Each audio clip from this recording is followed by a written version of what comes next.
My brothers and sisters, our African ancestors arrived on these shores 400 years ago. Most, although not all, were enslaved. That slavery ended 160 years ago in the 1860s. During the 100 years from 1860s to the 1960s, as a people, we steadily climbed the American ladder of opportunity and success. We built churches, schools, universities, banks, stores. We served honorably in World War I, World War II, Korea, Vietnam. We married our sweethearts, created strong families, and raised our children, unlike today. We educated our children. We filled our churches. We participated as smart political forces in each party. We led the fight for freedom, forcing America to abandon discriminatory laws, end segregation, open doors previously closed to us.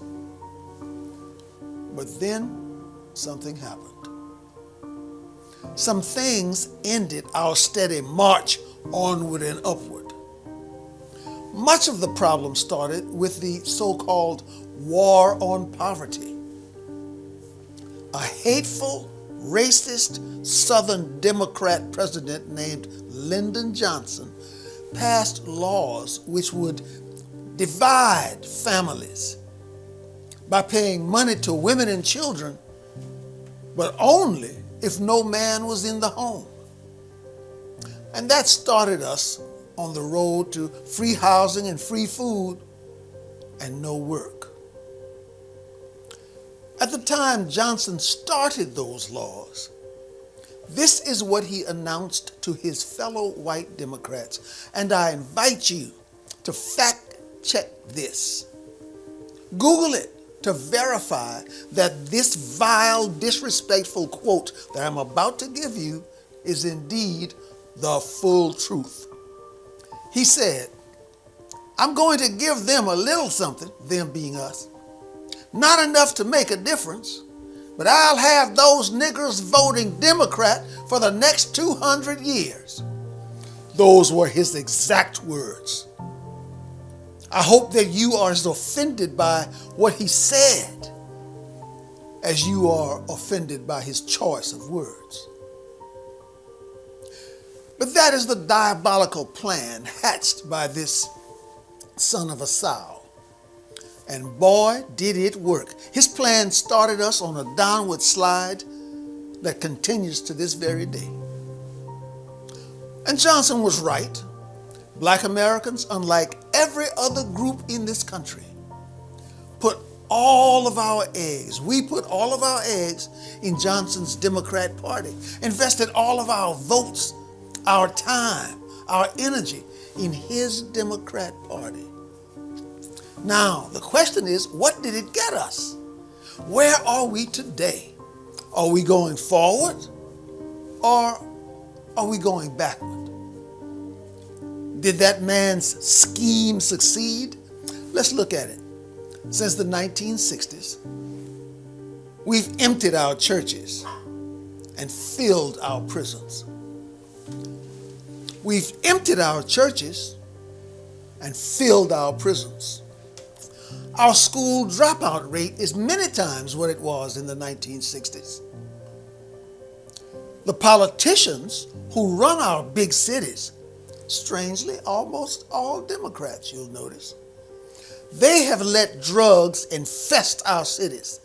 They had a war on drugs, not a war on the people importing drugs into our country, nor those bringing it to our communities, but on us, the petty seller, the user, the sick person. The war was on us. Today, black people are the victims of murders, carjackings, robberies, burglaries. We are the victims of this massive crime wave. And remember which party lets criminals and drugs in through open borders. That same party's politicians are the ones who let violent criminals back into our communities. They wage war on the police, defund the police, who can no longer fight the crime wave that's victimizing us. Just look at the rising crime statistics. In my years in K through 12, we had one act of disrespect to a teacher. In all those years, 2 fights in class and 1 kid sent to juvenile detention. But today, every single day, our schools are filled with disruptions, fights, disrespect. We've let the so-called experts tell us, don't spank your children, give them time out. But the Bible, with thousands of years of wisdom, says, spare the rod and spoil the child. Thank God my mama listened to the Bible. And sixth, black folks have always worked. But starting in the late 1960s and on to now, our unemployment rates have been sky high. My brothers, my sisters, America is our country. I'm not going to whine about what happened yesterday or the day before that. I am talking about today. Today, we have earned the right to every good thing, every benefit, every opportunity in this great country. Our forefathers' blood, our foremothers' sweat made America great. Today, we must make America a great place for us again. We picked cotton, built roads and bridges. We even built the White House in Washington, D.C. We have earned better than we have. We could leave it or we can love it. I say, let's love America. Let's embrace America. Let's make this the best place for our community on all planet Earth. There it is. Compare us today to us in the 1960s. We have gone backward. And it all started when we lost political balance by putting all our eggs in one political basket, one party. Democrats know that no matter how much they ignore our educational needs, our crime problems, our job problems, we'll still be loyal to them. The Republicans don't see us. They don't hear us. They don't understand our needs because we don't even talk to them. Look, I'm not saying that we should all be Republicans.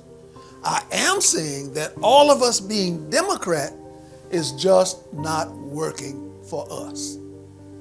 We need some of us at the Republican table and some of us at the Democrat table so we can have voice no matter which party is in power. So, my advice for the new year: 1, make our voices heard in every political party. 2, force the politicians to stop the drugs being brought across the borders and being brought into our communities.